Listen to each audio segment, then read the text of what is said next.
Kalau nggak ada nggak apa-apa loh ya. Ini kan kita memaknai, kita refleksi bersama kok. Bukan hanya saya yang refleksi loh ya. Kalau ada silahkan.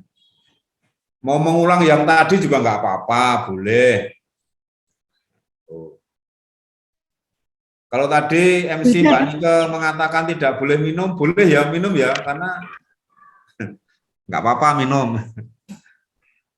Ada yang mau komen? Haus minum. Budar boleh, Budar. Saya dari PAK, Budar. Oh, saya Bu Sisil dari PAK. Monggo Bu Sisil. Terima kasih.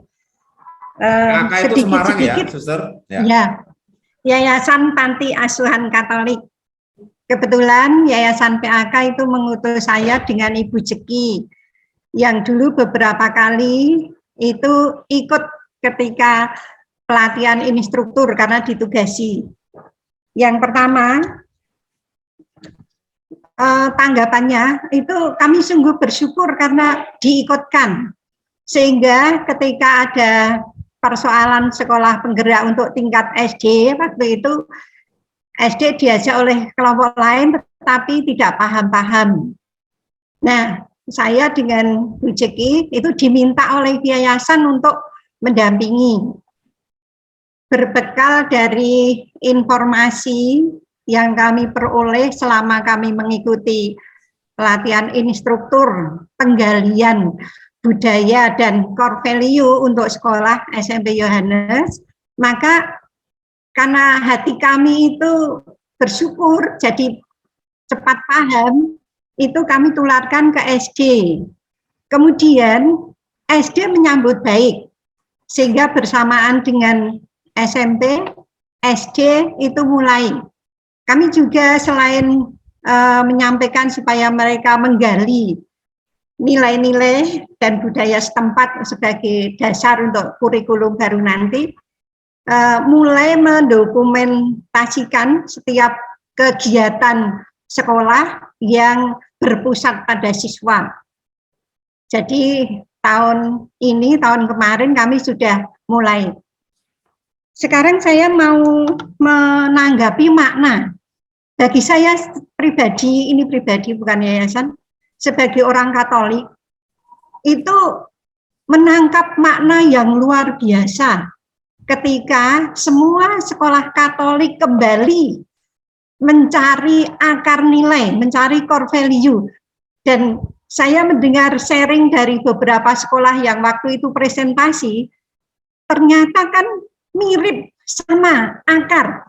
Sehingga kalau ini bergerak bersama dan kita menghasilkan lulusan yang luar biasa, tugas kita sebagai pewarta-pewarta ini, pewarta Tuhan Yesus itu, saya membayangkan hasilnya akan luar biasa.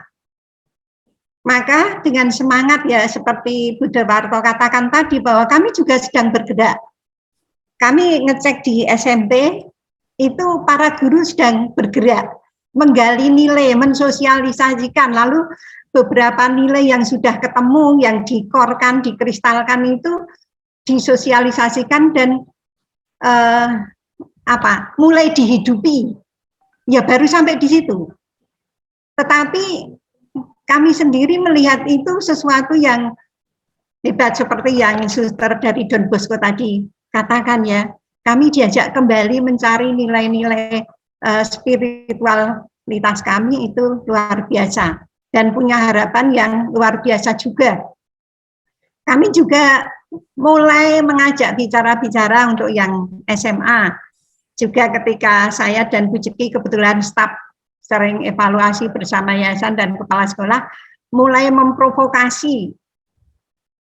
Nah, saran Bu Dewarto tadi bagus, menjadi inspirasi saya bahwa sekolah yang sudah dibina oleh POP Ismoyo menjadi penggerak yang lain, sehingga nanti kami akan melibatkan instruktur-instruktur dari SMP Yohanes untuk membantu yang SD, yang TK, yang SMA, begitu.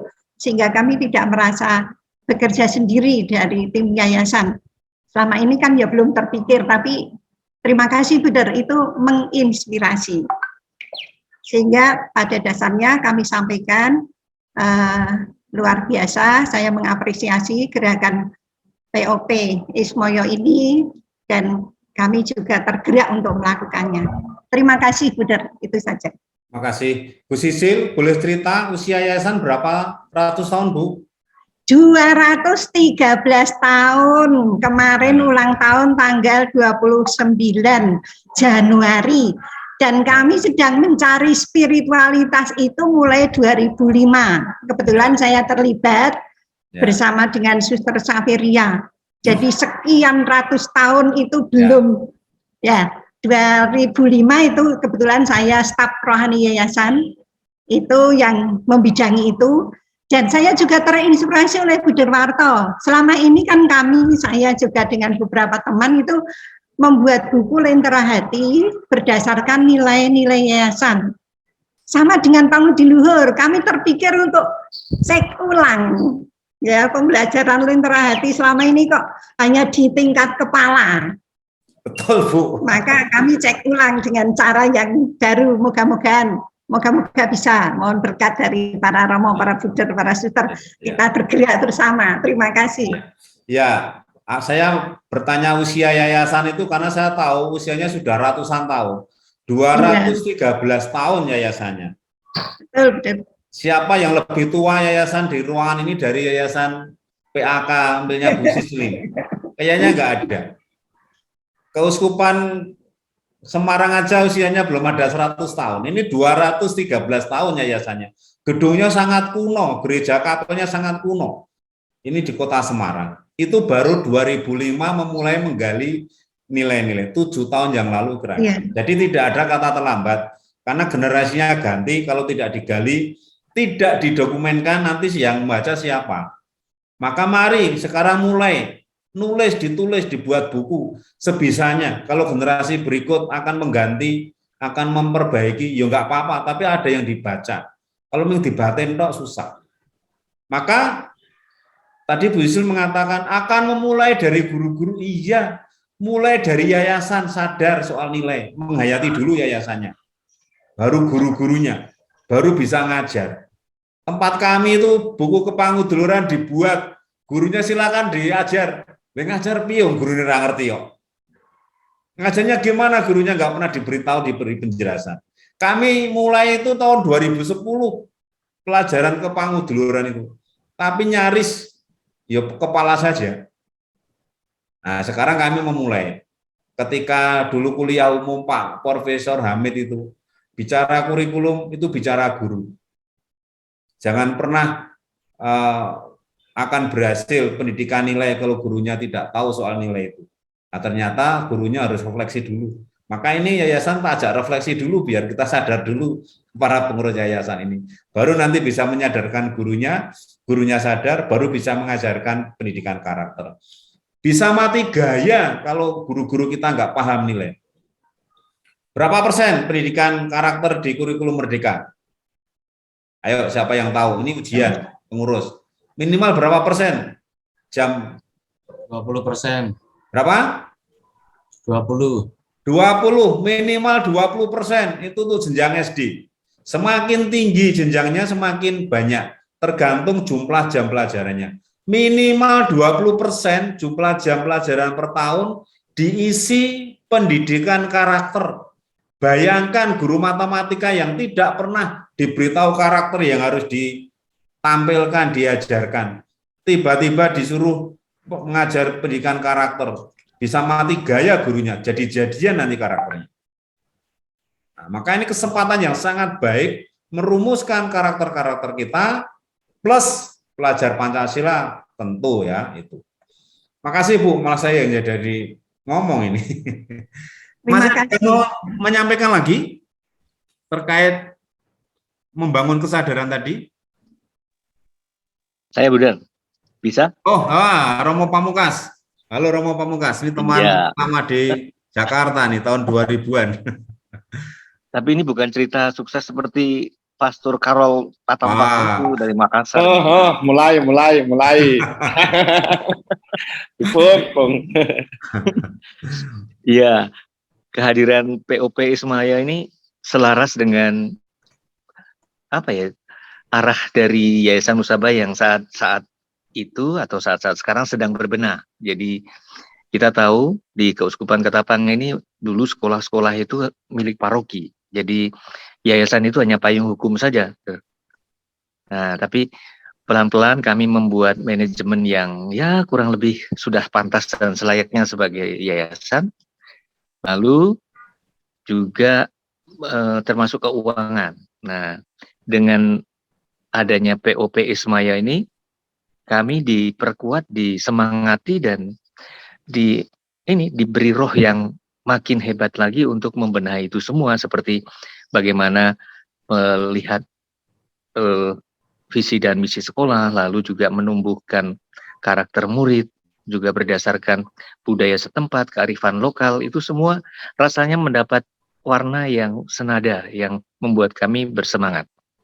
Nah, tapi tentu saja karena masalahnya di pedalaman itu lain dengan di kota, kalau pertemuan itu kami harus pertama-tama berburu dengan sinyal. Jadi seperti saya ini, kalau mau ada pertemuan itu harus cari sinyal 1 jam naik motor itu.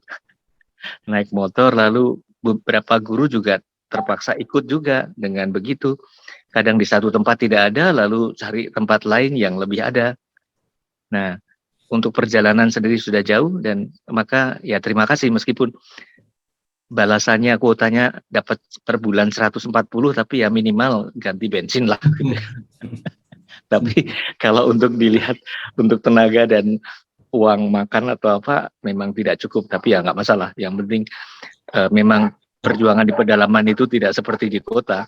Di kota tinggal duduk, sinyal datang sendiri. Kami harus mencari dan ya belum tentu berhasil. Satu tempat kadang tidak ada, cari tempat lain lagi. Nah, jadi saya bersyukur meskipun yayasan kami ini yayasan kecil, kami hanya punya 14 sekolah, tapi ini menjadi penyemangat bagi kami untuk merenovasi dan memperkuat kembali visi misi sekolah sesuai dengan arahan keuskupan dan juga akar budaya setempat di mana sekolah-sekolah kami berdiri. Ya.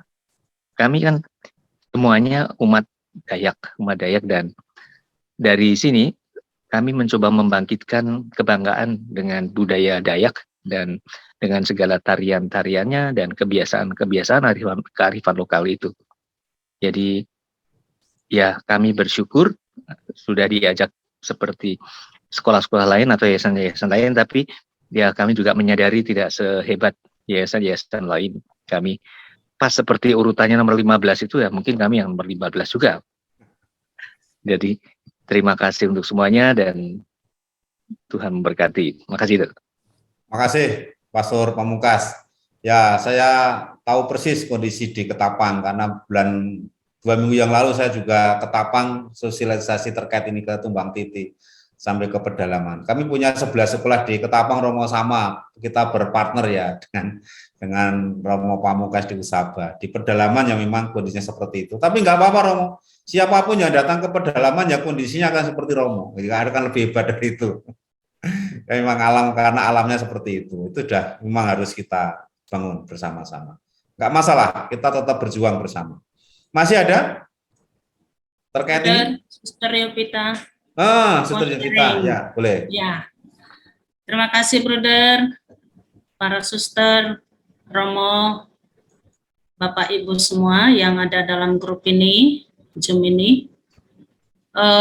Sedikit sharing dari kami, Yayasan Setia Medan, mengulangi tadi pertanyaan Bruder tadi.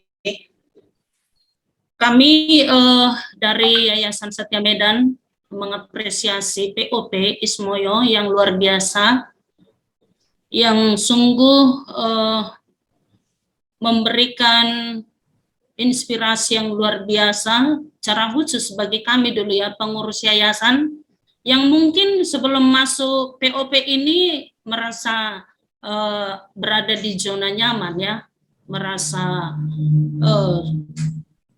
yang lalu itulah yang terbaik gitu ya. Ternyata setelah kita masuk ke dalam grup ini, ke dalam Ismoyo yang kita cintai ini, ruang rindu yang dikatakan Bapak Sitohang ini ya, sungguh-sungguh membangunkan ya, secara jujur kaget juga, ternyata pengurus yayasan itu tidak tahu apa-apa ya tentang selama ini pengembangan sekolah, kurikulum. Dengan pertemuan POP ini, saya pribadi, kami secara pengurus Yayasan Setia Medan itu terbangun ya dari zona nyaman dan bersemangat untuk mengikuti kegiatan-kegiatan POP ini dan mendukung sepenuhnya para guru-guru kita yang ikut dalam POP ini. Mendukungnya pagi, siang, malam, sore dan semua ya. Jadi tidak hanya melalui doa, tapi memang sungguh kita telepon, datangi, kunjungi, hubungi dan semuanya itu ya, kita bantu. Terima kasih kepada Pangudi Luhur, pada semua panitia yang sudah setia juga dengan sabar ya membimbing kami, dan sungguh-sungguh kita diperkaya. Kita diperkaya dan boleh dikatakan otak ini jadi dicuci juga ya, dicuci jadi lumayan jernih sekarang, mengerti apa yang mau dikerjakan dan selalu bertanya kepada Bruder, kepada Mas Hendy dan Pak Heri, apa yang harus kami lanjutkan kerjakan. Mereka selalu terbuka. Jadi sangat bersyukur sekali Yayasan Setia Medan bisa ikut POP ini dan juga unit-unit kita. Memang kami kecil, hanya 3 ya. Sekolah kami SMP hanya 3, SD juga hanya 3, 6. Tapi kami berharap walaupun kami kecil masuk, ini boleh memberikan dampak yang luar biasa bagi unit-unit yang lain. Secara khusus bagi guru-guru yang bertetangga langsung ya, yang bertetangga langsung. Misalnya ada SD dan TK atau SMP dan SMA. Kita kan di Ismoyo ini nggak ada TK dan SMA. Jadi dengan dilihatnya para unit-unit yang ikut POP ini, mereka juga antusias. Kalian itu buat apa? Seperti itu ya. Jadi sangat berdampak, Bruder, untuk bukan hanya untuk unit yang ikut POP, tetapi juga untuk sekolah-sekolah kita yang tidak ikut, yang belum ikut. Jujur memang kami dari Yayasan Setia Medan masih belum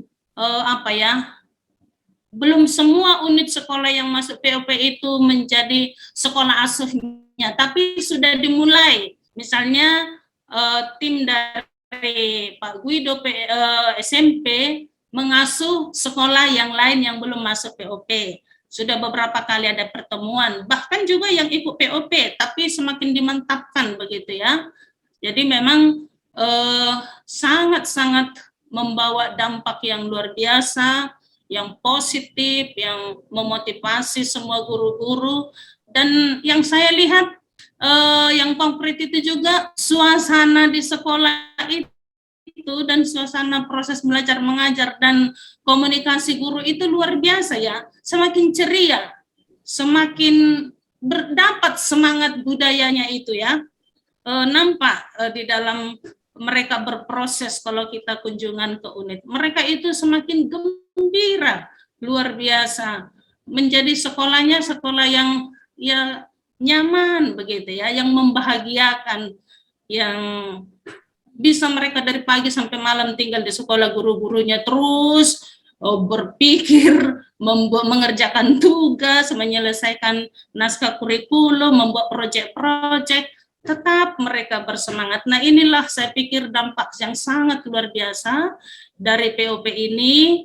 Semogalah seperti tadi harapan para suster dan pastor ke depannya, walaupun POP 3 kita tetap sebagai sekolah penggerak bekerja sama menjadi penabur kebaikan melalui unit-unit sekolah kita. Kita saling berbagi, saling mendukung, dan ya saling mendoakan juga supaya kita tetap menjadi saluran kasih Tuhan. Demikian, Bruder. Terima kasih untuk semuanya. Terima kasih, Sister Yovita. Karena Sister Yovita sudah membangun sister school, karena milik suster sekolahnya. Nanti sekolah saya menjadi brother school lah begitu. Ya, sekolah penggerak ya, itu menjadi saudara, tadi menjadi saudara bagi yang lain, saling menggerakkan. Makasih Suster Jovita untuk semangatnya, dan kami juga banyak kepala sekolah sudah sering komunikasi dengan kami untuk itu. Mudah-mudahan benih yang sudah kita tabur ini tumbuh terus, tidak berhenti. Ya, itu. Masih kah? Bisa dari Sibolga. Oh, dari Sibolga. Baik, Romo ya, Pastor ya ini ya? Iya, Pastor ya. Pastor Sergius ya. Baik, terima kasih Bruder, hanya sekedar untuk merameriahkan pertemuan kita ini kan, tapi bagus sekali ya, memang seperti yang dikatakan oleh rekan-rekan tadi dari awal sampai terakhir Saudara Vita. Saya juga ingin menyampaikan men-sharingkan sedikit pengalaman dengan POP ini ya di daerah kami di Sibolga. Kebetulan kami di Kuskupan Sibolga itu wilayahnya ada di Tapteng, Kabupaten Tapteng, dan juga ada di Gunung Sitoli, Pulau Nias, dengan jarak yang ya 1 malam perjalanan lah dengan kapal laut begitu. Nah, memang pengalaman dengan POP ini selama ini, ya kami memang semakin disadarkan memang ya, terutama Bapak dan Ibu guru, juga para kepala sekolah, untuk melihat kembali hal-hal yang memang sudah sepertinya lama ditinggalkan begitu. Nah, memang dirasakan lama ditinggalkan ini itu biasanya dikatakan oleh mereka-mereka yang sudah katakanlah sudah tua lah, sudah senior begitu. Sedangkan guru-guru yang masih muda, yang baru tamat kemarin, 2 tahun lalu, 3 tahun, 5 tahun lalu, mereka belum merasakan atmosfer sekolah Katolik yang dulu dan juga sekolah Katolik yang sekarang. Mereka hanya tahu yang sekarang itu. Tapi dari sharing-sharing atau cerita-cerita orang-orang yang lebih senior mengatakan bahwa memang sekolah Katolik itu sepertinya sudah tidak seperti dulu lagi begitu.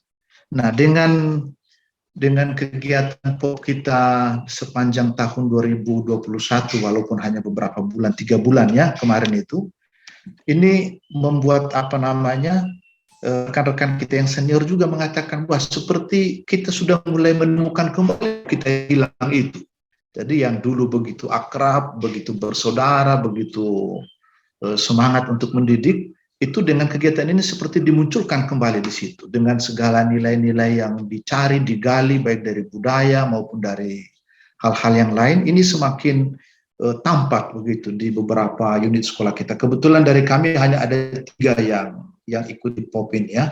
Tapi rata-rata mereka itu mengatakan banyak hal yang memang semakin ditemukan kembali, yang hilang itu dicoba ditemukan kembali dan dihidupi lagi di masa sekarang itu dengan hadirnya pendidik dan tenaga kependidikan yang masih muda-muda seperti itu.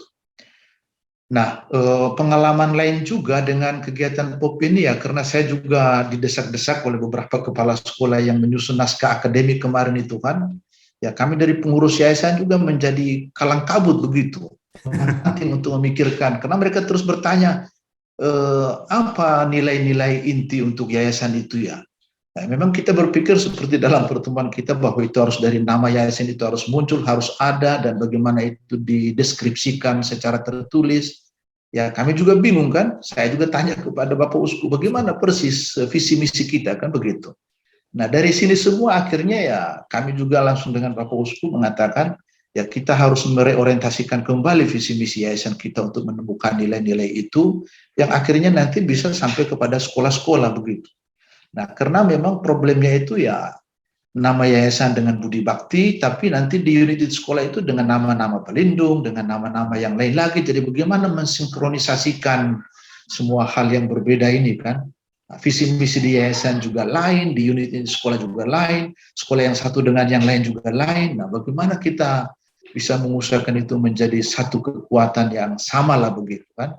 Nah, inilah yang sedang kami upayakan sekarang dengan Bapak Uskup, bahwa kami akan mereorientasikan kembali visi misi yayasan dengan cara menemukan itu core values yang sering kita bicarakan beberapa waktu lalu itu. Dalam 2 bulan ke depan kami akan berbicara lagi itu, dan ya mudah-mudahan ke depan juga akhirnya memang yang menjadi nilai-nilai inti dari yayasan ini bisa ada sekolah-sekolah, lalu kemudian sekolah-sekolah juga bisa menemukan nilai-nilainya sendiri berdasarkan kehidupan di tempat mereka, sesuai dengan budaya mereka di situ. Nah, ini yang sedang kami upayakan dalam bulan-bulan ke depan ini di tahun 2022 ini.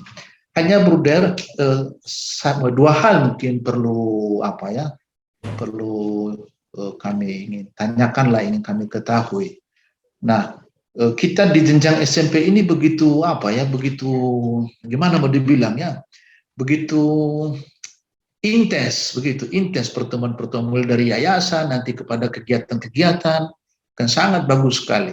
Tapi dari SD saya lihat ya, mungkin dengan Jaro di sana ya, tidak ada di sini ya, itu tidak seperti kita yang begitu intens. Kalau di sini kan entah kegiatan dengan sekolah-sekolah pun, dengan instruktur, dengan fasilitator, dengan guru-guru, nah itu selalu, yayasan itu selalu ikut terlibat begitu, ikut tahulah, bisa memantau bagaimana proses kejadian-kejadian di sana. Tapi dengan SD ini nampaknya belum sampai seperti yang kita buat di jenjang SMP ini. Nah, persis bagaimana itu ke depannya? Apakah minimal mirip-mirip lah seperti untuk di SMP kita ini? Nah, itu yang pertama. Lalu kemudian yang kedua, kami ada satu unit sekolah, Santo Fransiskus, SMP Santo Fransiskus, yang sepertinya pemerintah daerah itu juga meminta dan bakal menyeret-nyeret mereka untuk masuk di bawah kegiatan Pemda, Dinas Pendidikan. Dan memang terdaftar. Saya lihat beberapa waktu lalu dikirimkan kepada saya daftar-daftar sekolah yang ikut ke sekolah penggerak dari Dinas Pendidikan itu, ada juga SMP Santo Fransiskus. Saya juga mengatakan kepada kepala sekolahnya, kami beberapa kali dari Bruder Martinus, dari Bruder Sawo juga mengatakan kalau sudah terdaftar di Pop Ismoyo ini tidak akan lagi pasti secara sistem tertemukan lagi Dinas Pendidikan. Tapi toh ini bisa tertemukan. Nah, siapa tahu ada hal-hal yang mungkin tidak sinkron data di Kemendikbud atau bagaimana, ya mungkin perlu dihapus supaya biarlah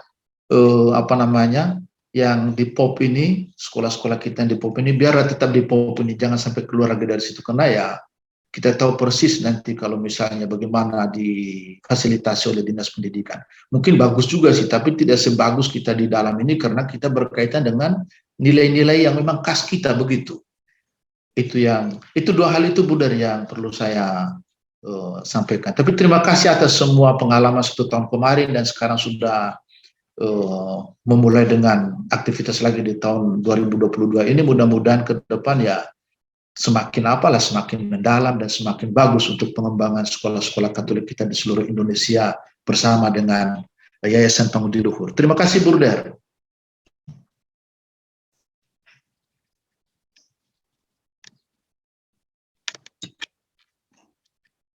Terima kasih Romo Sergius ya untuk sharingnya.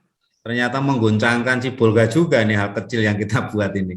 Bapak Uskup juga dipaksa ikut berpikir yang selama ini mungkin dia merasa oke-oke aja, yayasan sudah ada, para susunnya juga ada, romonya juga ada, pelindungnya ya santo-santa, sudah kurang apa lagi ya, itu semuanya dari sisi nama sudah keren semua, tapi kadang ternyata memang kita harus merumuskan kembali. Enggak apa-apa, Romo Sergius, kami juga sedang merumuskan ulang tingkat yayasan, kami juga sedang merumuskan kurikulum tingkat yayasan. Saya melibatkan tim spiritual kongregasi ya, yang menangani spiritualitas kongregasi kami libatkan untuk membantu. Tolong aku dibantu merumuskan spiritualitas yang benar, yang pas dari sisi kongregasi.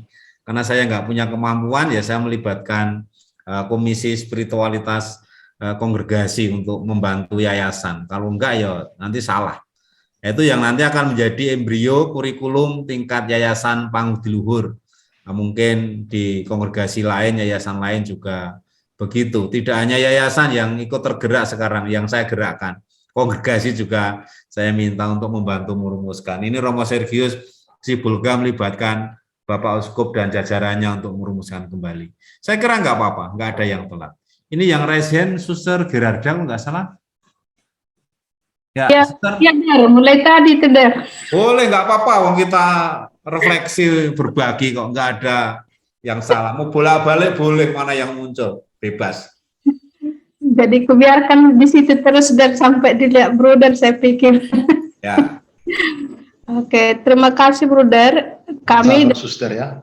dari Yayasan Sri Amal, kebetulan ada 3 kami ikut dalam virtual Zoom ini, saya, Suster Virgin, dan Suster Julie sebagai BPH Yayasan. Terkait tadi dari 2 pertanyaan yang disampaikan oleh Bruder sebagai refleksi kita bersama,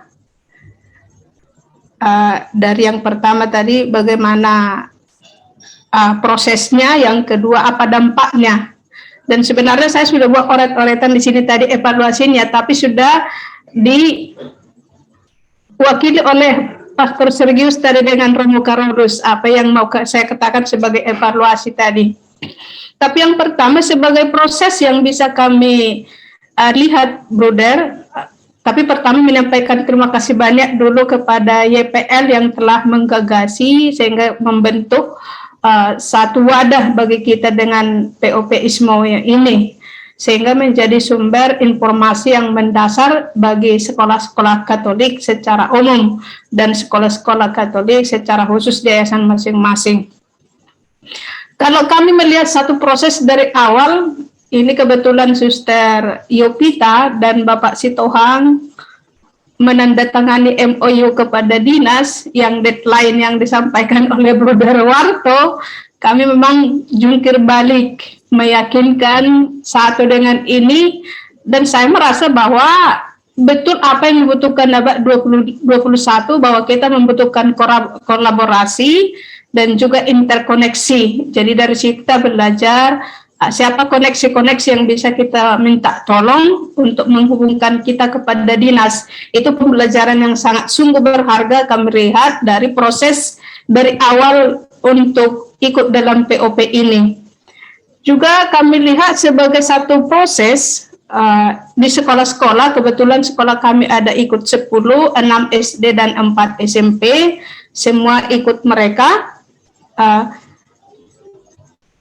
Yang selama ini kami memikirkan dan guru-guru itu memikirkan secara terpisah-pisah begitu, Bruder. Terpisah pendidikan karakternya, terpisah core values-nya, terpisah pembelajarannya.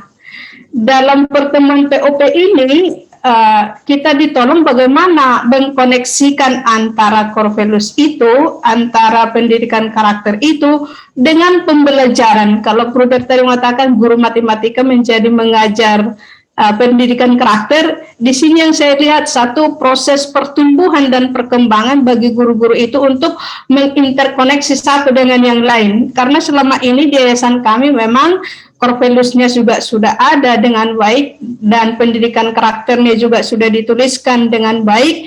Ini akan ada revisi kedua nanti sesuai dengan pertumbuhan dan perkembangan dari dinas yang terkait. Maka kalau dilihat dari dampak kepada guru-guru, kami melihat walaupun mereka, kalau Bruder Warto melihat kepala sekolah kami hampir mati katanya, berdarah-darah, kemampuan untuk menulis naskah akademiknya, dan bagaimana mereka menggabungkan itu tadi, core intinya itu, nilai-nilai inti dengan mata pelajaran itu, mereka sudah mulai paham. Dan bagaimana menginterkoneksikan juga antara visi dengan core values, dengan spirit kongregasi, para guru-guru sudah mulai paham, karena kebetulan mereka di sekolah itu tim bersama. Dan kita selalu ikut serta kalau ada Zoom meeting di luar yang diselenggarakan oleh POP. Walaupun kadang-kadang kita sangat direpotkan juga ketika membuat core inti itu dalam mata pelajaran, yang mana kami masukkan yang mana ini cocok ke situ, yang mana dasar biblisnya untuk ke situ, itu memang agak direpotkan kita, tetapi bersama-sama dengan mereka kita menjadi berproses bertumbuh dan berefleksi juga secara bersama-sama bagaimana visi dan core values-nya itu menjadi bagian karakter, dan itu kita masukkan dalam mata pembelajaran, dan itu juga menjadi karakter bersama baik guru dan siswa nanti. Dan juga saya juga melihat seperti budaya lokal itu tadi, kebetulan di sekolah kami ini ada sekolah entrepreneur, ada sekolah yang tidak entrepreneur. Jadi ada dua kearifan lokalnya. Ada kearifan lokal yang budaya setempat itu sendiri dan juga budaya entrepreneur ini. Di sini juga kami agak sedikit berdebat karena para kepala sekolah satulah kita buat, satunya core values kita. Demikian perdebatan-perdebatan. Jadi saya melihat bahwa perbedaan itu bukan satu kekacauan, tetapi perbedaan itu adalah membangun satu kekayaan bersama, bahwa dengan itu para guru-guru dan kepala sekolah bisa saling mendengarkan dan bisa saling memahami. Itu yang bisa saya rekap dalam proses dan dampak dari pertemuan POP bagi guru-guru kami, baik tingkat SMP dan SD, Bruder. Tapi memang betul seperti apa yang disampaikan oleh Pastor Sergius tadi, kalau tingkat SMP agak lebih panas dalam pertemuannya dan juga lebih intensif untuk bertanya juga kepada kami yayasan. Tapi memang untuk SD adem ayem, sepertinya mereka sudah paham dan bagaimana menggabungkan core inti tadi ke dalam mata pelajaran mungkin sudah lebih baik. Dan untuk menyebarkan ke sekolah kami TK dan SMA belum, tetapi kami sudah membuat pertemuan dengan tim yang dari SMP supaya mereka juga nanti share kepada tingkat SMA. Demikian, Bruder, sekali lagi terima kasih kepada YPL yang telah menggagas pertemuan ini. Demikian, terima kasih. Sama-sama, Suster Gerarda. Jadi kalau tadi Romo Sergius menyampaikan yang SD kok beda dengan SMP ya, lalu Suster Gerarda juga menyampaikan yang SD kok beda dengan yang SMP ya. Jadi memang beda tipenya. Kalau yang SD itu tipe 2. Tipe 2 itu langsung ke guru, ke pembelajaran. Nah kalau yang SMP itu tipe 6. Tipe 6 itu soal merancang, membangun budaya mutu sekolah. Nanti akan saya sampaikan pada materi berikut ini. Maka kalau Bapak Ibu guru, kepala sekolah diajak membuka kembali, merancang kembali sekolahnya, ya memang tipe yang diambil di SMP itu tipe 6, itu tipe tertinggi. Maka ya pusing, ya memang diawali dari berpusing-pusing, lalu berdiscernment, lalu menemukan, mencari, lalu menyepakati, lalu menulis, itu memang terjadi dinamika seperti itu. Cekcok dalam arti yang ini, yang itu, yang ini, yang itu tidak, ini yang inilah, itu memang dinamikanya pasti terjadi seperti itu karena memang tipe yang kita pilih yang SMP itu tipe 6, yaitu merancang atau membuat, menyusun, membangun budaya mutu sekolah yang baru. Dan tadi kalau saya mendengar senang sekali dari level yayasan ini memiliki kesadaran yang baik, memang iya ada sesuatu yang hilang. Tadi Romo Sergius menyampaikan, sekolah Katolik iya, namanya Katolik, kayaknya sudah nggak seperti yang dulu lagi. Tapi yang mana ya yang hilang? Ternyata yang hilang itu tidak jauh dari diri kita. Ternyata ada di sekitar kita yang kita abaikan. Kita senang pakai baju orang luar daripada pakai baju daerah kita sendiri. Itu kan sesuatu yang hilang. Nah, itulah kembali kepada jati diri kita masing-masing dalam bingkai negara kesatuan. Mungkin di bagian ini cukup dulu ya, saya lanjutkan ya. Oke, nanti kalau masih ada yang mau sharing, boleh. Nah, ya tadi saya sampai di sini terkait dengan sebaran peserta sekolah intervensi maupun yayasan, lalu menjadi kesadaran bersama. Nah, di awal tadi sudah disampaikan, di awal kita ada workshop pengurus yayasan. Memang dari awal kami sadar betul, dan tadi ada yang mengakui, kalau nggak salah Suster Yovita tadi, berada di zona nyaman, merasa yayasan itu tahu segalanya. Ternyata setelah mengikuti POP ya, ternyata banyak hal yang harus diketahui juga. Nah inilah bahayanya pemilik kekuasaan, pemilik kewenangan, tetapi kalau kurang memahami apa yang diurus sangat berbahaya. Lalu sering terjadi konflik antara guru dengan yayasan. Guru merasa tidak didukung, yayasan merasa itu tidak perlu. Nah ini sudah terpecahkan tadi bahwa kita selalu harus bersinergi dengan unit-unit, dengan sekolah-sekolah. Ini saya hanya mau mengatakan ini. Pada awal mula kita pertemuan ini hanya ingin membangun kesadaran di level yayasan agar pengurus yayasan dan jajarannya nyambung dengan kebutuhan unit-unit sekolah. Jadi sudah ya, adakah kesadaran baru bagi para pengurus yayasan dalam mengelola yayasan? Apakah ada yang mau nambah sharing ini? Cukup? Masih ada yang mau nambah? Ada? Adakah kesadaran baru dari para pengurus yayasan?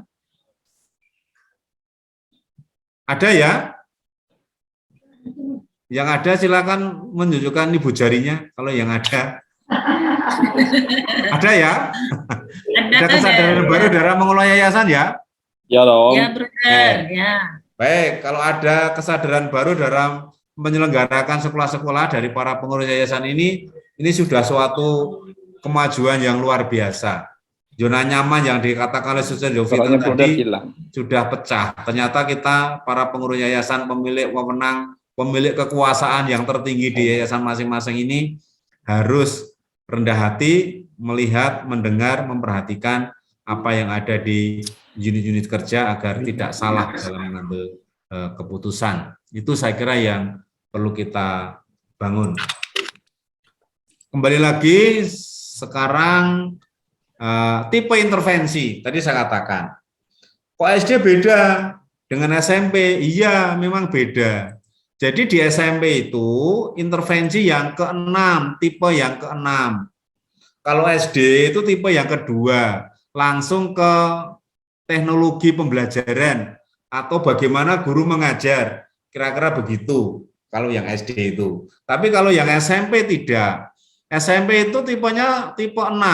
Untuk jenjang sekolah menengah pertama, Yayasan Pangudi Luhur memilih intervensi tipe yang ke-6. Titik beratnya pada reformasi sekolah yang komprehensif. Ya, kepala sekolahnya, tidak hanya kepala sekolah, pengurus yayasannya saya libatkan, harus terjadi reformasi di dalam mengelola sekolah. Pengurus yayasan, kepala sekolah, guru, dan komunitas. Komunitas itu tadi disebutkan suasana sekolahnya mulai, kok guru-guru saya tampak lebih gembira ya, suasananya tampak lebih menyenangkan ya, itu baru sekolah. Orang tuanya, tadi Romo Karolus, orang tuanya kok juga aktif mendukung, itulah yang diharapkan. Reformasi yang terjadi, pendidikan melibatkan banyak pihak. Ya, kalau tujuan POP itu kan salah satunya melibatkan komunitas setempat, lingkungan sekitar, mendukung program sekolah. Romo Karolus sudah menceritakan, orang tua hadir dalam pertunjukan musik bambu tadi. Inilah tipe ke-6. Tipe ini menargetkan beberapa pemangku kepentingan sekolah, tidak hanya melibatkan guru, kepala sekolah, terlibat dalam proses belajar mengajar, misalnya keterlibatan masyarakat dan sebagainya. Ya, ini tipe ini. Kalau ini reformasi sekolah yang melibatkan kepala sekolah, guru, komunitas, dan yayasan, serta masyarakat terlibat di dalam pendidikan kita, berarti kita berhasil. Tapi kalau kita itu jengah, orang tua terlibat datang, ngapain Bapak Ibu ikut campur dalam sekolah, itu tidak sesuai dengan tipe yang akan kita bangun. Semakin banyak orang pintar datang membantu kita, itu salah satu indikasi yang baik. Nah, dari tipe ke-6 itu ada 2 hal penting yang perlu kita perhatikan, yaitu evaluasi kolaboratif dan perencanaan untuk perencanaan perbaikan sekolah. Kepala sekolah memastikan komunitas sekolah terlibat penuh dalam evaluasi maupun perencanaan. Komunitas sekolah, tadi orang tua pasti. Sekolah mengembangkan, menyebarluaskan, melaksanakan, dan mengevaluasi visi, misi, dan tujuan sekolah. Kalau ditanya bentuk kegiatannya apa visi ini, mampu ditelusuri. Visi, misi, dan tujuan sekolah mampu ditelusuri sampai ke kegiatan-kegiatan sekolah, sampai ke pihak-pihak siapa yang mestinya terlibat. Harus mampu ditelusuri. Pemangku kepentingan secara aktif terlibat dalam perencanaan evaluasi dan perbaikan. Dinas pendidikan, orang tua, tokoh-tokoh, para pengusaha, silahkan diajak untuk membiayai sekolah.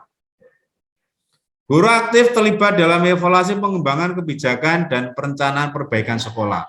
Yayasan juga dilibatkan. Bidang-bidang tertentu terjadi komunikasi antara sekolah dan yayasan demi kebaikan. Perbaikan sekolah difokuskan pada peningkatan proses belajar mengajar yang didukung oleh peningkatan sumber daya, lingkungan, dan hubungan dengan masyarakat. Ini indikator pertama yang harus dipenuhi di dalam reformasi sekolah, libatkan lingkungan dan masyarakat. Yang kedua, indikator yang kedua, kepala sekolah mengembangkan keterlibatan dan kemitraan masyarakat di luar sekolahnya.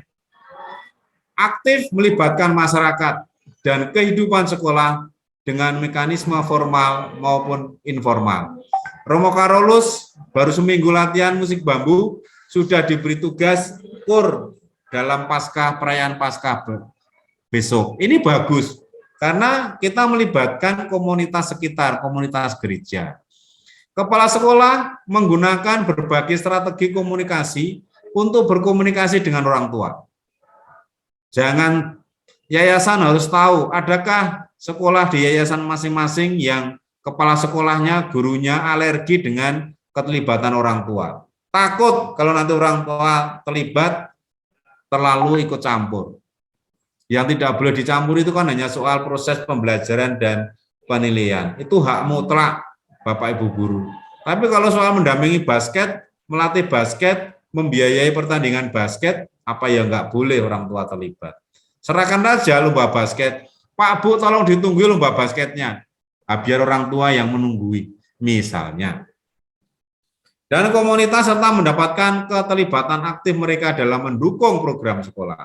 Kepala sekolah mendukung guru untuk memahami kebutuhan masyarakat dan menjalin hubungan terbuka dengan orang tua dan murid. Tapi jangan terlibat utang piutang dengan orang tua. Ini enggak etis kalau gurunya utang kepada orang tua. Misalnya ya, kalau ada terlibat hubungan bisnis yang enggak baik antara orang tua dengan sekolah atau guru. Ini biasanya berisiko buruk, kalau itu perlu dihindarkan. Jadi bentuk dukungan itu yang harus profesional, bukan kepentingan ekonomi. Nah, ini berbagi ide. Adakah ide untuk mewujudkan 2 indikator intervensi tipe 6 melibatkan masyarakat, guru, itu indikator mana yang menjadi prioritas yayasan Anda? Kalau ada ya, silahkan kalau ada. Bagaimana ide mereformasi sekolah ini? Der, Ya, lebih pada pertanyaan, Bruder. Ini tadi yang Bruder sampaikan kan soal tipe intervensi itu, ini lebih pada sebuah pertanyaan. Dua-duanya merupakan hal yang sangat baik. Nah, di kelompok SD itu yang namanya rencana pengembangan sekolah itu sudah tergambar dengan sangat baik. Ya. Sementara di kelompok SMP itu menggali dari akar itu memang sungguh-sungguh menjadi penekanan, sehingga memang yang di kelompok SMP itu seperti tadi dikatakan berdarah-darah, ya. Nah, sampai berdebat gitu lah. Nah, bahkan sampai mempertanyakan, misalnya ya pengalaman kami, ada guru yang mempertanyakan nilai yang ada di yayasan gitu. Dan itu kan, tetapi ini kan merupakan proses refleksi. Lalu apakah tidak dipikirkan bagaimana ini kan kami yang dari pihak yayasan ini kan memikirkan SD, SMP, SMA dan sebagainya. Bagaimana dijembatani supaya kedua hal ini bisa saling melengkapi? Apakah tidak ada kemungkinan improvisasi dari perkembangan program ini ke depan? Nah, itu. Oke. Ya, itu saja, Bruder. Baik. Ini kan tadi pertanyaannya, adakah ide? Gitu ya, Romo ya? Kalau saya sharing ya, Romo ya? Saya sharing ide kami ya, Romo ya? Ya, ada ya.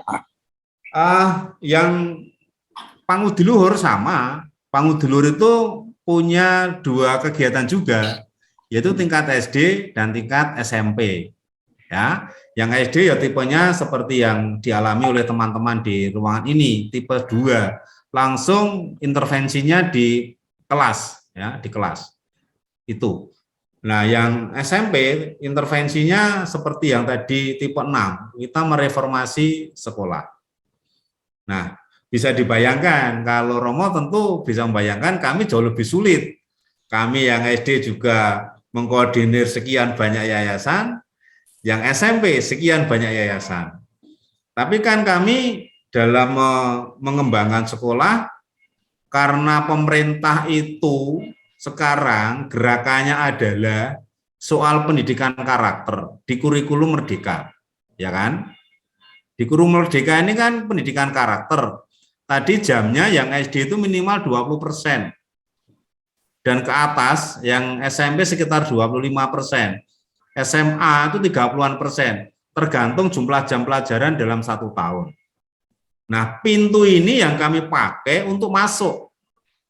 Maka kami di Pangudiluhur membuat kurikulum tingkat yayasan. Jadi SD mau bicara soal teknologi pembelajaran, tapi kan pendidikan karakter, mau pelajaran apapun, pendidikan karakter di SD itu 20% dari total jam selama setahun. Nah, karakternya itu kan nilai yayasan, nilai santo-santa, nilai budaya setempat, dan nilai spiritualitas kongregasi atau keuskupan lah, kalau mau bilang begitu. Nah, itu kami kemas, kami rumuskan, ada ya core values atau naskah akademik tingkat yayasan. Kami juga merumuskan itu. Tadi yang saya sebut kurikulum, tim kurikulum tingkat yayasan. Maka kami punya tim kurikulum tingkat yayasan jenjang TK. Tim kurikulum tingkat yayasan jenjang SD, SMP, SMA, SMK. Sedang kami bentuk, Romo, kami baru akan studi bersama besok tanggal 28, 29, dan 30 bulan ini. Baru akan studi bersama.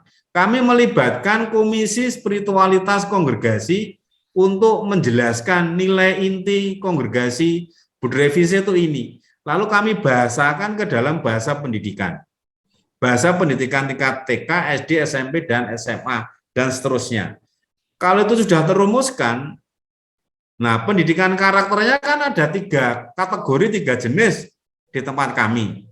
Yaitu yang otonom, itu mata pelajaran kepangudiluhuran, itu juga nanti dilahirkan oleh tim buku berdasarkan kurikulum naskah akademik tingkat yayasan. Lalu yang guru matematika, guru fisika, guru kimia bagaimana?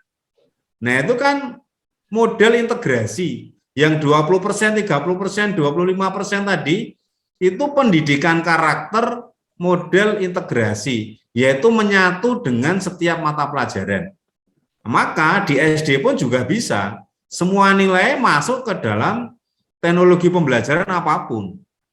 Lalu di kegiatan ekstrakurikuler, mau rekoleksi kah, mau tema-tema macam-macam, ya sumber nilainya dari sana.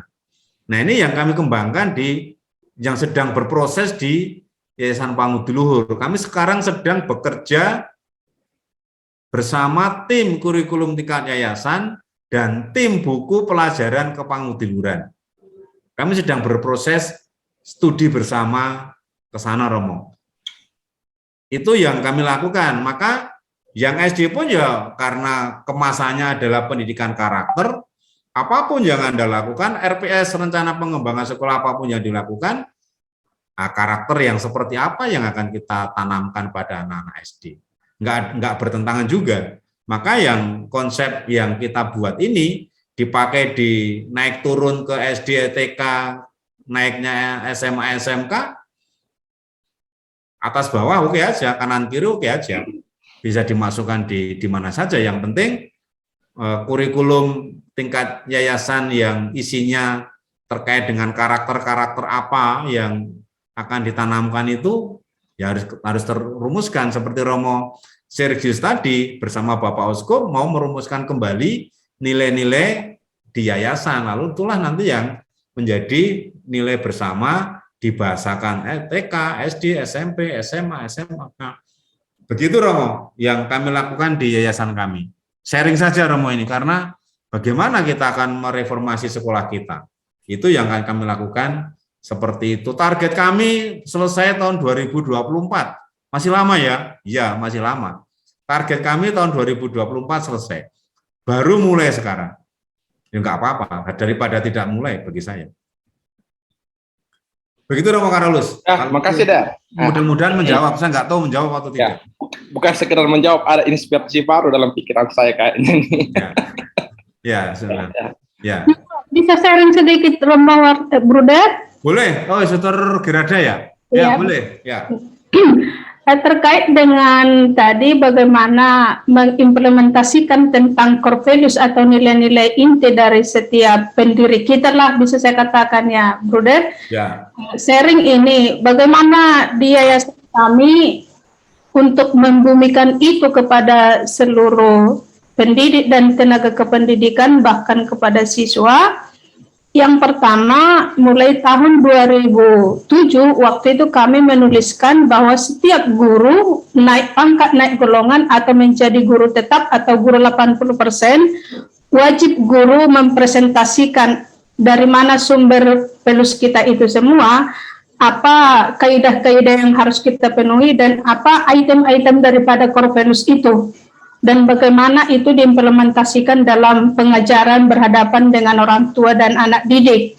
Itu yang kami coba, Bruder.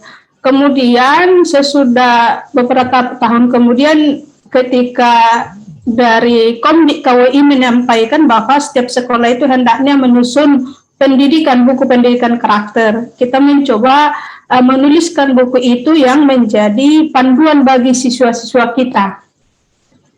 Untuk memperdalam itu juga di yayasan kami mencoba dalam program tahunan itu, kita mencoba untuk melis guru-guru yang 0 sampai 2 tahun, 2 tahun sampai sekian, ada pertemuan bersama untuk mendalami core values itu.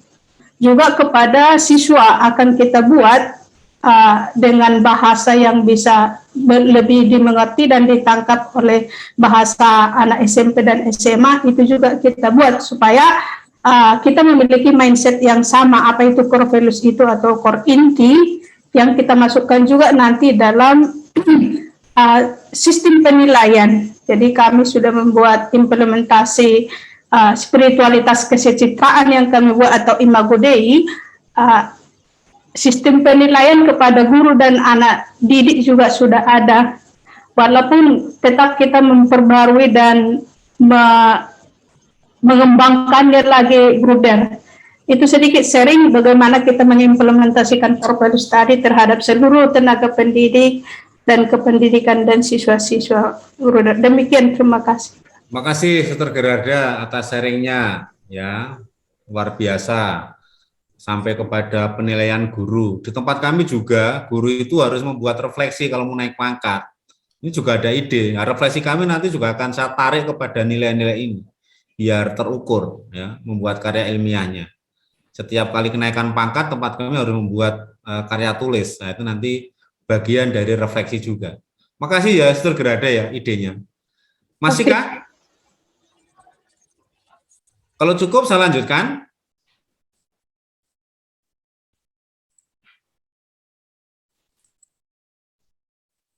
Nah, untuk yang refleksi sebenarnya sudah selesai. Nanti lalu tinggal informasi. Ya, ini kan soal ide.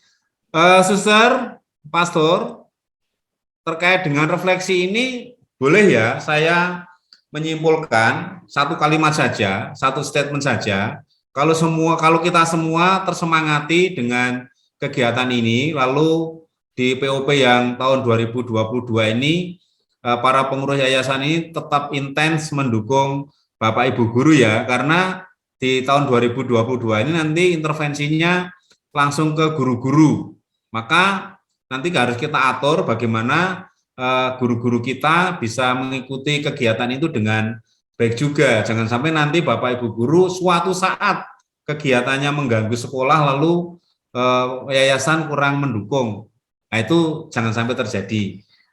Bisa diatur bagaimana nanti level yayasan dan kepala sekolah bisa mengkondisikan guru-gurunya tetap bisa mengikuti di intervensi tahun kedua karena orientasinya ke guru.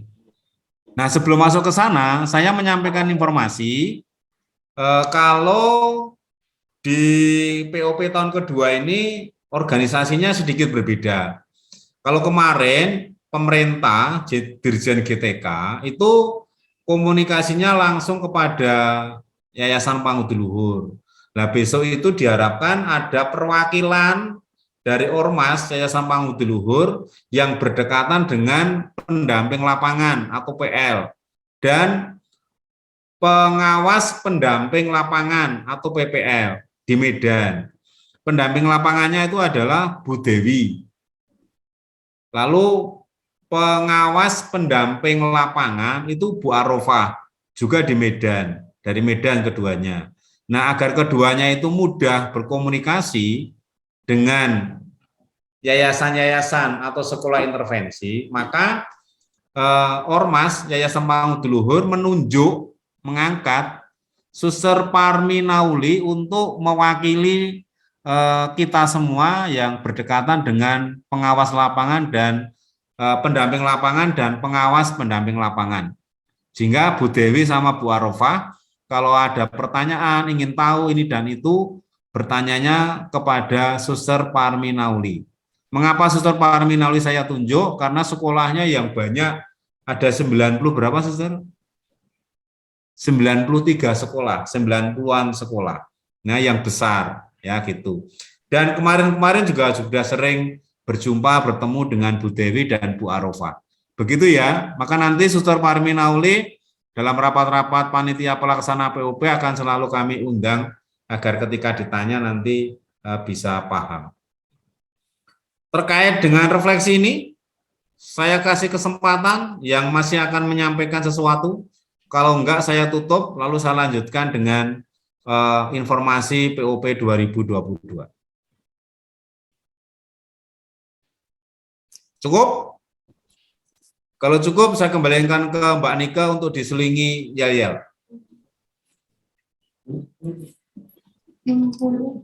Atau diselingi apalah, biar kita enggak jenuh. Terserah.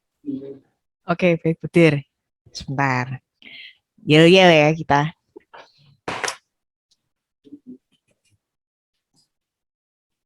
Yang nyanyi yel-yelnya Mas Hendy. Oh, mana nih Mas Hendy? Mas Hendy sama Mas Heri mana? Tuh yang dikangenin tuh mana? Pak Heri sama Mas Hendy open cam. Saya masih amburadul ini. Menyiapkan untuk yang panitia. Oi, siap-siap. Yang gerakan Pastor Karo. Oh iya. Oh gitu aja, boleh-boleh. Ayo Sister. Ayo Romo. Ya, yang nyanyi siapa? Yang nyanyi Romo juga sekalian. Nggak bisa. Nggak bisa. Oke, bareng-bareng. Saya share audionya. Video saja.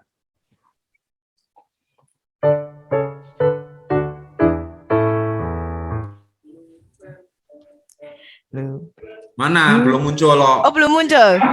Bentar. Malah Mbak Nike yang kelihatan. Oh, Mbak Nika saja yang nyanyi. Itu Romo Karo sudah siap tuh. Oh, kemarin itu waktu in-house training di Toraja ada guru yang mirip dengan Pak siapa yang mainkan ini Luber. Oh. Ada guru di Toraja yang mirip. Dia buat videonya juga itu loh. Pak Andi namanya itu.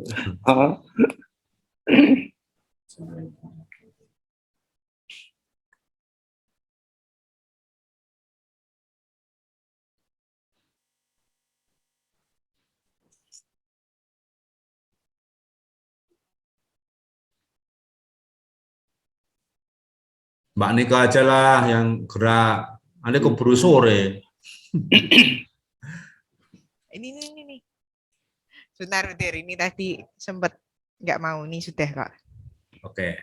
Oke. Nanti kalau saya malah fales nanti. Oke, kita mau ya, dari Bapak Ibu semua, Suster Romo. Luber,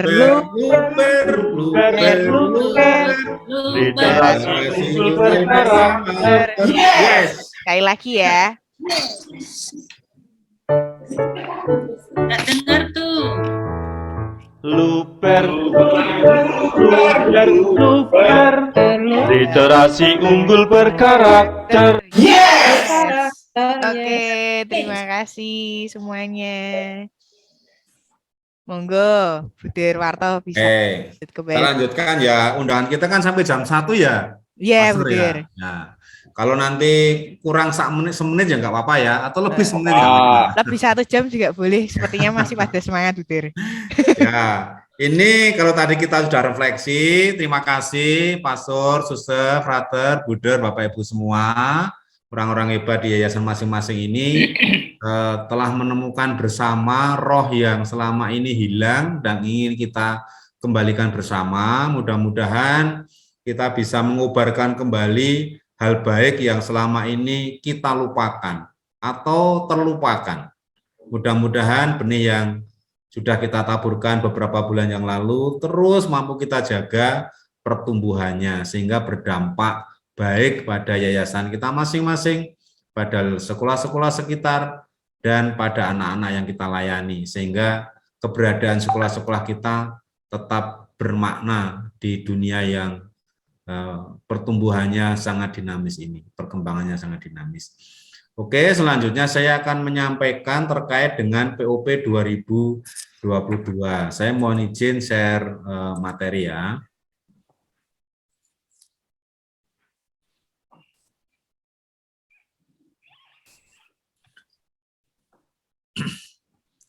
Saya ini sifatnya informatif, nanti kan ada pertanyaan ya boleh.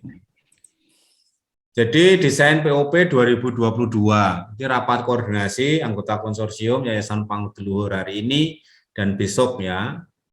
Jadi POP 2022-23 kita masih setia dengan praktek baik yang berlangsung di IPL terkait dengan praktek pelatihan kepemimpinan sekolah yang tadi sudah saya ceritakan. Yang kami laksanakan kegiatan itu 2006-2018, sudah berapa ratus kepala sekolah yang kami dampingi, kami siapkan untuk menjadi kepala sekolah. Lalu model Luber, literasi unggul berkarakter, literasinya apa, terkait dengan nilai-nilai, unggulnya di mana, sesuai dengan karakter dan budaya sekolah dan yayasan sekitar masing-masing, dan tentu berkarakter, ya karakternya itulah, itu yang menjadi model peningkatan kualitas pendidik. Lalu dokumen perencanaan, lalu tipe intervensi yang ke-6 tadi sudah saya sampaikan, intervensi yang ke-6 itu mereformasi sekolah. Salah satunya adalah nilai karakter yang sekarang menjadi gerakan nasional dengan kurikulum merdekanya. Nah, karakter yang ada di kurikulum merdeka ini diharapkan tidak hanya profil pelajar Pancasila, tetapi sekolah kita memiliki nilai plus yang lain, yaitu nilai-nilai inti dari yayasan kita masing-masing, budaya, kearifan lokal setempat, dan santo-santa pelindungnya.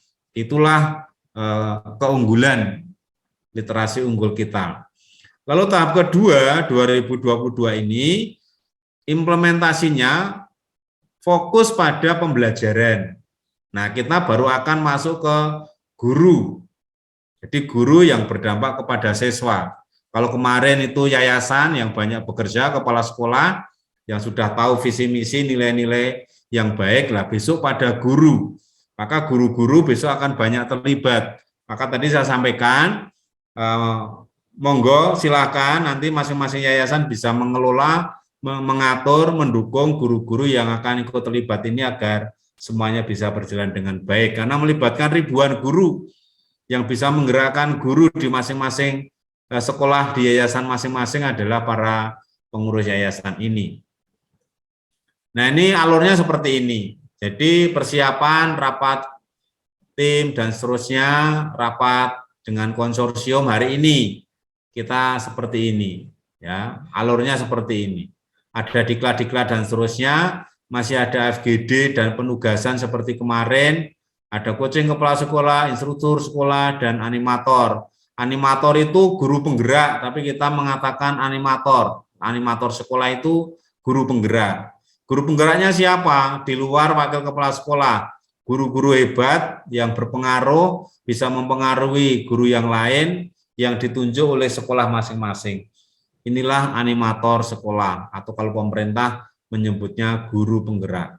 Lalu in-house training di sekolah masing-masing, bagaimana mereka nanti mengimbaskan apa yang dia peroleh di sekolah unit masing-masing. Ini diagramnya seperti ini, masih in-on, tugas, diskusi, tugas, laporan, persis seperti kemarin presentasi di FGD. Nah, walaupun saatnya itu adalah pembelajaran, kami tidak bisa melepaskan dari pelatihan kepemimpinan dan tipe intervensi yang keenam, yaitu reformasi sekolah yang komprehensif. Reformasi sekolah ada pada guru sekarang sasarannya, sesuai arahan dengan dari GTK. Nah, beberapa materi yang akan kita kembangkan, ini nanti ada 12 modul, kalau tahun kemarin itu ada 10 modul, sekarang besok ada 12 modul ya yang akan kami buat. Tentu semuanya sedang berproses. Mudah-mudahan yang 10 modul kemarin tetap bisa menjadi sumber belajar dan pendampingan untuk pengembangan dalam reformasi sekolah. Ini modul yang nanti akan kita buat, yang akan kita dalami. Ya, itu. Saya tidak akan baca, ini modul-modul atau materi-materi yang besok akan kita kembangkan. Nah, fokus pada AKM di tahun 2023, lagi 23 yang ke depan ya, kita akan fokus pada AKM, yakni dengan target guru dan siswa dalam meningkatkan literasi dan seterusnya, dan karakter dalam mewujudkan profil pelajar Pancasila. Demikianlah terkait dengan penjelasan POP JPL jenjang SMP. Nah, lalu agenda kegiatan petanya begini. Ya, ini Maret kemarin persiapan dan seterusnya, fokus FGD di bulan April, Mei, Juni tanggal-tanggalnya sudah kami buatkan seperti ini ya. Petanya seperti ini. Sampai terakhir itu Oktober pertengahan kira-kira. Diharapkan selesai nanti.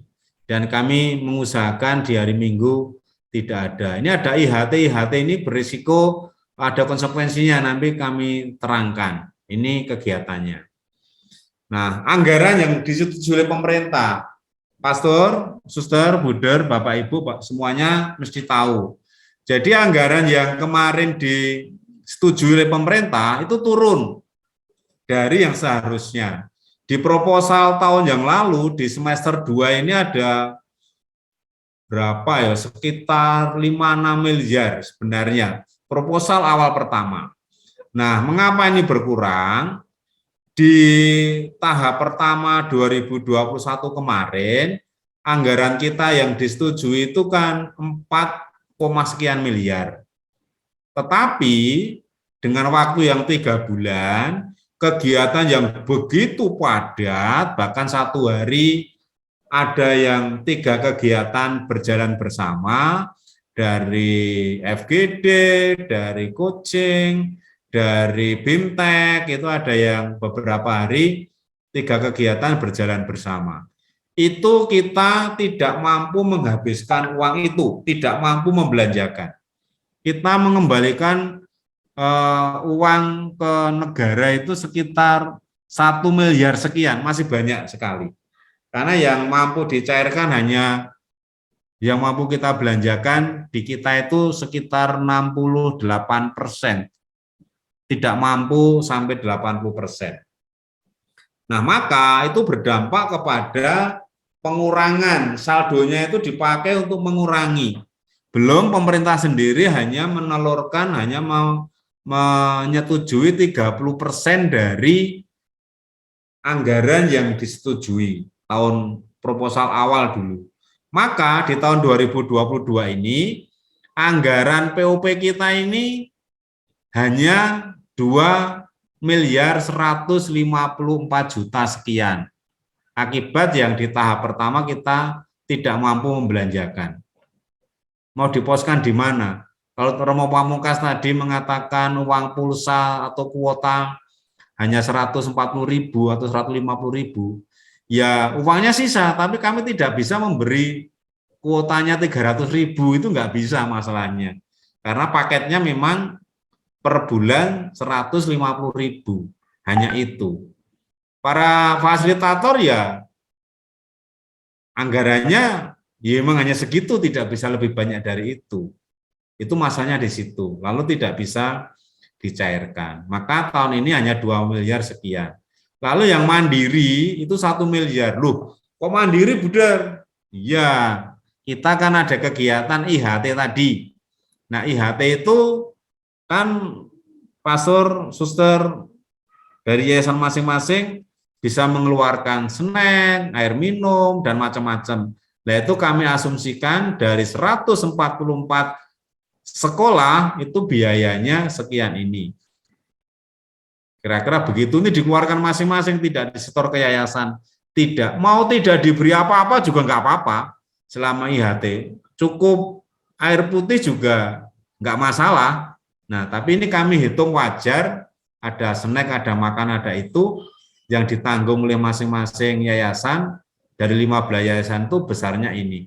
Tidak disetorkan yayasan, tapi ini dikeluarkan, dibiayakan di yayasan, di unit kerja, di sekolah masing-masing.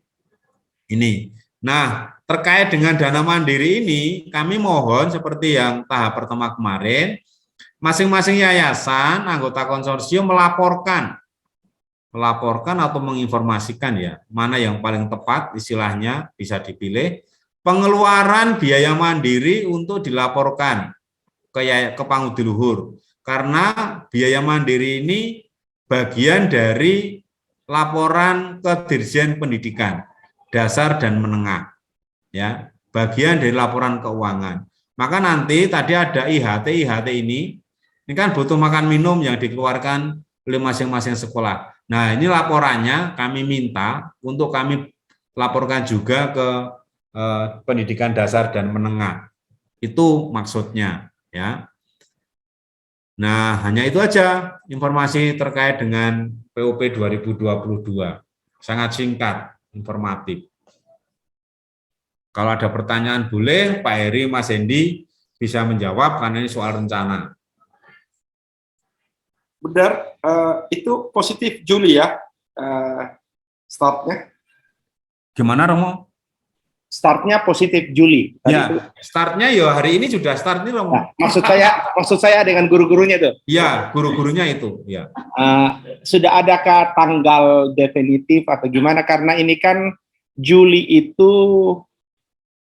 waktu libur sekolah dan persiapan tahun ajaran baru.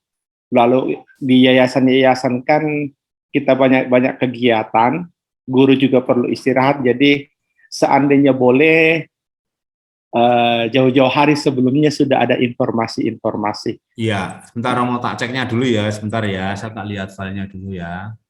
Bentar, tak ceknya dulu.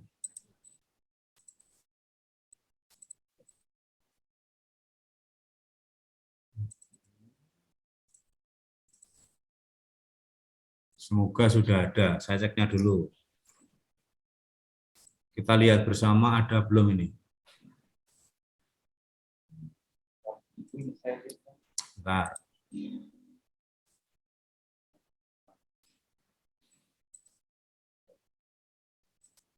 Nah, detailnya ini Romo. Saya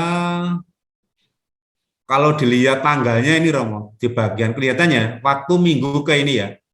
Ya. Nah, waktu minggu ke subkegiatan, persiapan implementasi, nah ini tanggal 3 dan seterusnya, ini ke bawah, ini tanggal-tanggalnya ada, Romo. Ini FGD tanggal berapa, tanggal 21 Mei dan seterusnya, ini tanggal-tanggalnya ada. Nanti kami sharekan, kami kirimkan ya tanggal-tanggal ini. Kayaknya ada. Betul, terima kasih. Nah, lalu ini IHT yang tadi pembiayaannya ini, IHT mandiri. Ini kan ada 1.828 pendidik 140 tenaga kependidikan ini hitungan kami. Besarannya ya tergantung nanti. Karena harga makan di kota, di desa, jenis makanan pasti akan mempengaruhi. Tapi kami hitung-hitung wajarnya, akumulasinya ya ini, totalnya ini. Biaya mandiri dari seluruh yayasan ini 1 miliar sekian. Dari pemerintah 2 miliar sekian. Begitu ya. Tanggal-tanggalnya sudah ada, Romo, ini. Nanti kami tulis secara khusus, kami kirim ke yayasan-yayasan bisa diagendakan. Begitu. Ya. Makasih, Brother. Ya. Masih bagian ini, rencana ini? Jadi sekali lagi tahun 2022 lebih banyak melibatkan guru. Mau tanya, Der, ini dari Romo Crispy, ya. Iya. Ya. Ini menggunakan HP jaringan. Tidak apa-apa, ya. Dari unit-unit kita itu bertanya juga mengenai dana mandiri in-house training itu. Kan mereka diminta melaporkan, mengirim laporan keuangan in-house training itu. Lalu mereka bilang, apakah itu dikembalikan, direstitusi, atau biaya sekolah? Apakah itulah pertanyaannya? Dan apakah ada dari direstitusi itu dari PUP?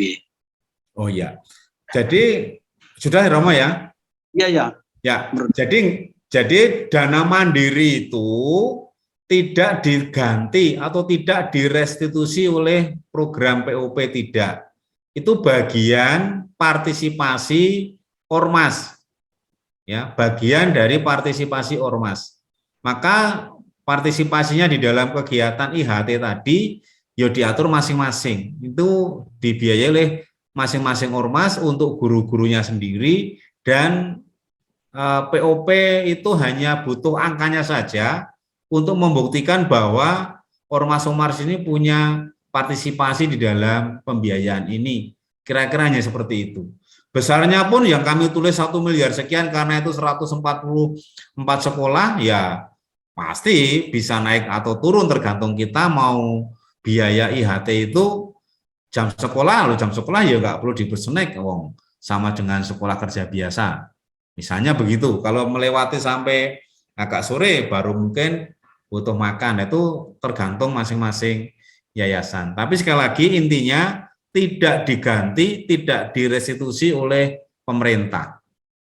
Tapi pemerintah butuh buktinya kalau ormas itu punya partisipasi.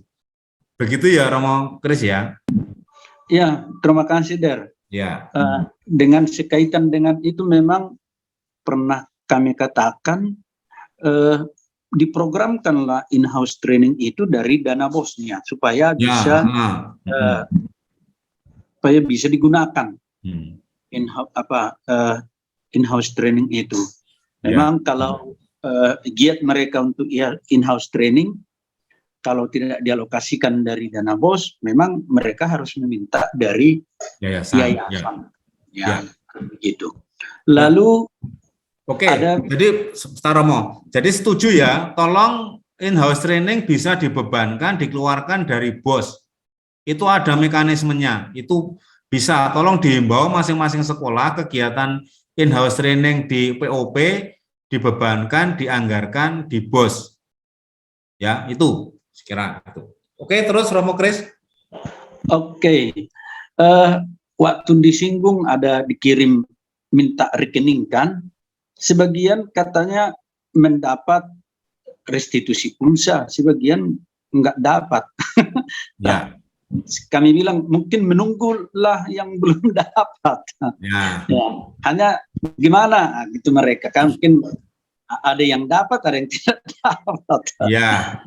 Itu perlu saya sampaikan pada hari-hari terakhir antara tanggal 25 Desember sampai dengan 31 Desember. Itu kan hari-hari terakhir transaksi keuangan. Nah, dari 1.900 sekian guru yang SMP, ternyata kami itu untuk melakukan validasi nomor rekening itu mengalami kesulitan yang luar biasa. Nah, maka nanti di periode kedua ini kami harap minta bantuan masing-masing yayasan membantu kami Bendahara Pangudiluhur untuk validasi nomor rekening ini. Karena beberapa yang kami kontak, kami cek, kami mengalami kesulitan untuk melakukan validasi itu. Kami nomor rekening yang kami miliki sudah kami transfer semua. Sudah yang benar masuk. Tetapi banyak yang gagal. Refund kembali, tertolak kembali, tolak kembali. Kami minta kirim foto. Ya namanya orang, saya nggak ngerti yang dimaksud. Foto rekening. Foto rekening sama foto selfie segala macam itu. Aja pusing sekarang itu. Jadi macam-macam itu. Ini betul yang disampaikan oleh Romo Kris itu. Kami sampai frustasi. Sampai dini hari hanya untuk memvalidasi ribuan orang dengan nomor rekening itu. Betul, ada yang terus kami, oke lah kami sudah mengusahakan itu, nomor rekeningnya itu semua terdaftar, tapi ada yang bisa terkirim, ada yang tidak bisa terkirim, ada yang namanya dengan titik, tapi ngirim namanya tidak pakai dengan titik, ada yang namanya Matius, ngirimnya dilengkapi hanya M, tapi ternyata di buku rekening tertulis Matius. Jadi sekecil-kecil seperti itu menyebabkan kami gagal kirim itu. Itu kami akui, Romo. Jadi kami sangat-sangat kesulitan untuk itu. Maka mumpung ini Romo Kris menyampaikan, kami panitia mengalami kesulitan sampai detik terakhir tanggal 31.00 ada sekian puluh, mungkin sekitar 50-60-an orang tidak mampu kami kirim paket pulsa atau uang pengganti paket data itu. Ya, lalu ya gimana lagi? Mungkin Mbak Nika ini juga bagian keuangan nanti bisa menjelaskan persisnya. Halo Mbak Nika? Bisa menjelaskan bagian ini Mbak Nika yang kemarin kita kesulitan itu? Karena yang mengurusi bagian ini juga. Iya, Bu Dir. Betul seperti yang dikatakan oleh Bu Derwarto, bahwa kami ada beberapa kesulitan dalam hal pengiriman pulsa melalui rekening. Seperti usulannya untuk tahun ini mungkin kalau nggak di rekening kita kesulitan mungkin langsung nomor HP. Kalau nomor HP kan bisa langsung pulsa, Bu Der. Usulannya seperti itu untuk tahun ini.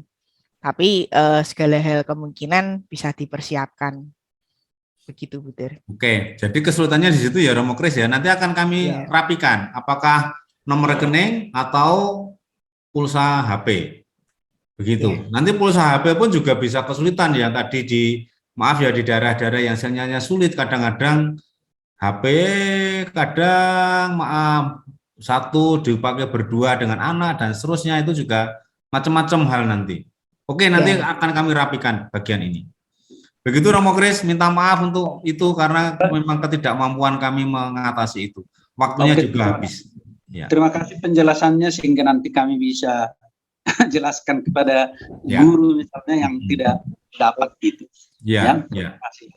Ini karena kesalahan rekening ya. Iya.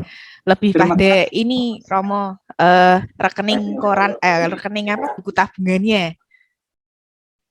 Jadi ketika minta dilampirkan itu lebih pada itu. Kalau masuk mengetik di dalam Google Form atau kita minta data itu kan kadang dalam mengetik itu kan tidak sama dengan buku tabungan ya, buku tabungan, atau kalau yang sekarang sudah era digital itu pakai screenshot HP yang ada di, kalau Mandiri ya Livin, BCA pakai MBCA dan lain sebagainya. Nah itu mungkin lebih valid datanya seperti itu, karena itu akan mempermudah kami. Baik, akan kami perhatikan nanti untuk anggota kami. Ya, soalnya banknya kan banyak banget. Ya. Begitu. Oke, terima kasih. Selamat siang. Jadi bagian pulsa yang tidak terkirim ini bagian yang harus kami kembalikan dari 1, sekian miliar tadi karena gagal kirim. Ya. Masih kah? Bruder, boleh saya tanya lagi? Oh iya, Romo Karolus. Sorry, saya banyak bertanya ini. nggak apa-apa. Menyangkut peserta untuk gelombang untuk periode berikut. Ini kan di akhir tahun ajaran ini ada guru yang pergi, ada guru yang datang, ada guru yang mengundurkan diri, ada mereka yang pensiun.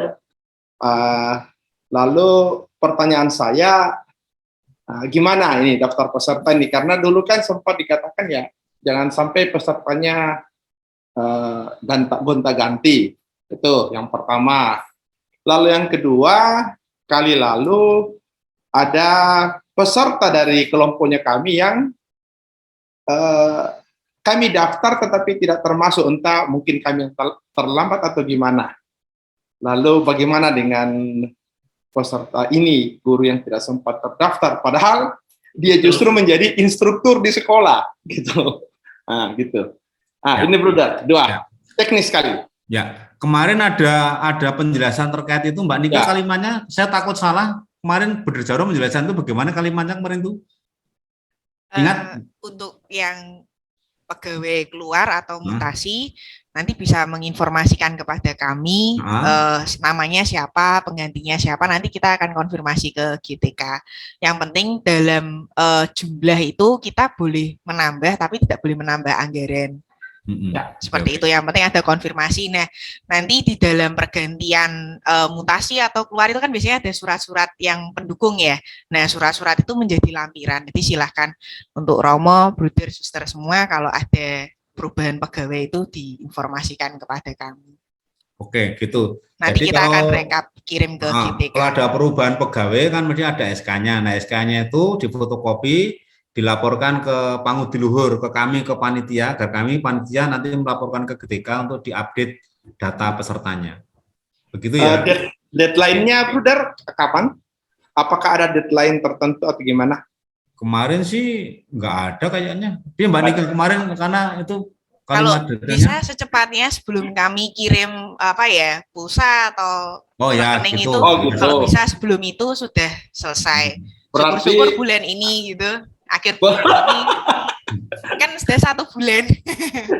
Enggak, maksudnya untuk yang barunya nanti ini kan di tahun ajaran baru. Kalau yang tahun ajaran baru ya besok aja rombongan kan bisa berjalan, bisa berjalan. Perubahan itu bisa perubahan berjalan, ya gitu nggak. Oke, baik. Ya, makasih Bruder, Mbak Nika. Ya, sama-sama Romo. Satu lagi ada pertanyaan Bruder. Ya, sudah ada. Tadi pagi ada kepala sekolah saya menelepon kami bahwa ada gurunya yang dipanggil oleh dinas terkait setempat 7 orang sebagai guru penggerak.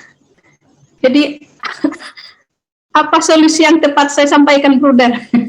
Solusinya ikut saja, nggak apa-apa. Oke, baik. Sekarang POP guru penggeraknya boleh ikut, nggak masalah. Oke, good, Bruder. Malah suruh daftar saja. Kepala sekolahnya, kepala sekolah boleh sekarang diizinkan. Oke, baik. Nggak apa-apa, malah baik itu. Nanti kan tahu pembandingnya malah. Ya. Kasih, Der. Ya. Masih?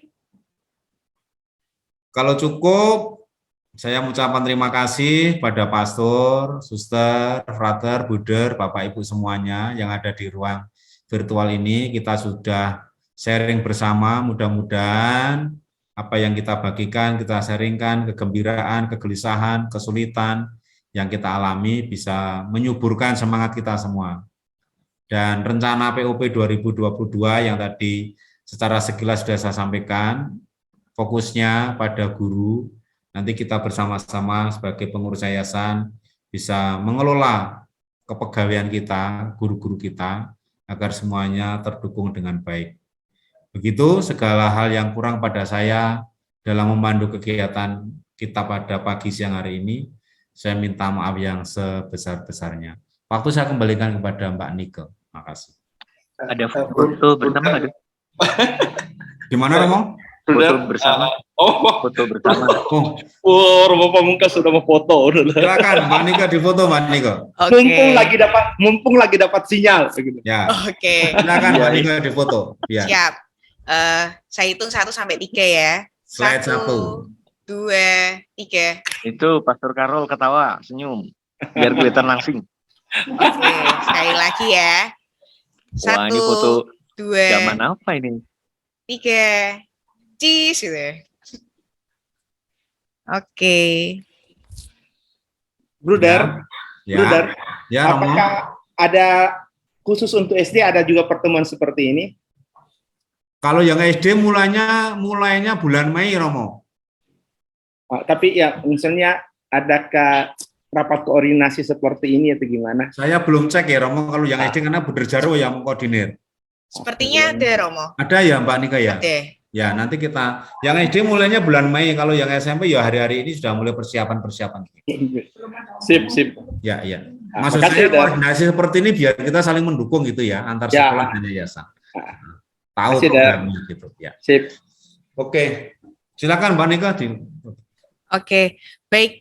Terima kasih Buder Albertus Suwarto FIC yang telah memimpin rapat koordinasi yayasan anggota konsorsium pada siang hari ini, dan terima kasih juga atas kehadiran dalam ruang virtual ini Buder, Romo, Suster, Frater, Bapak Ibu sekalian dari pagi tadi hingga siang ini. Tanpa mengurangi rasa hormat, kami mengucapkan banyak terima kasih. Untuk itu kita tutup kegiatan pada siang ini dengan doa penutup. Doa penutup saya mohon bantuannya untuk Romo Martinus Hadi Siswoyo SJ untuk memimpin kita dalam doa penutup. Dipersilahkan Romo. Ya, baik. Dalam nama Bapa dan Putra dan Roh Kudus. Amin. Tuhan Bapa yang baik, kami bersyukur atas perjumpaan rapat koordinasi pada hari ini tentang apa yang kami bicarakan nanti membawa manfaat bagi yayasan, dan kemudian yayasan juga bisa menginformasikan apa yang kami lakukan distrik pada kepala sekolah dan para guru. Semoga kegiatan-kegiatan yang kita lakukan terkait dengan POP itu bisa berjalan dengan lancar dan membuat sekolah-sekolah yang kami kelola semakin maju, semakin bermutu, sehingga nama sekolah kami tetap dihargai, dan dalam PPDB nanti banyak anak-anak yang kemudian mendaftarkan ke sekolah kami, sehingga sekolah-sekolah yang kami kelola tetap eksis dan bisa berkontribusi untuk kemajuan pendidikan di negara kami. Semua ini kami mohon dengan perantaraan Kristus Tuhan. Amin. Nama-nama Bapa dan Putra dan Terima kasih. Terima kasih. Terima kasih. Terima kasih semuanya. Terima kasih. Selamat siang. Selamat siang semuanya. Dipersilahkan jika Buder, Bapak Ibu Suster ingin meninggalkan ruang Zoom ini, dipersilahkan. Kalau masih ada yang mau berdiskusi atau kangen-kangenan, dipersilahkan. Mbak Nika, bahan Buder Warto di-share-kan lewat mana? Sebentar. Buder Warto sudah keluar ya? Oke. Nanti kita share di grup konsorsium aja ya. Oke. Itu nanti kita share karena ini Buder sudah telanjur keluar, nanti saya sampaikan. Baik, terima kasih ya. Ya, Sampai ketemu. Dengan timeline. Sampai ketemu. Sampai ketemu lagi. Terima kasih. Salam semangat. Sukses selalu. Semangat terus. Selamat Selamat ya. Sampai ketemu, Bos.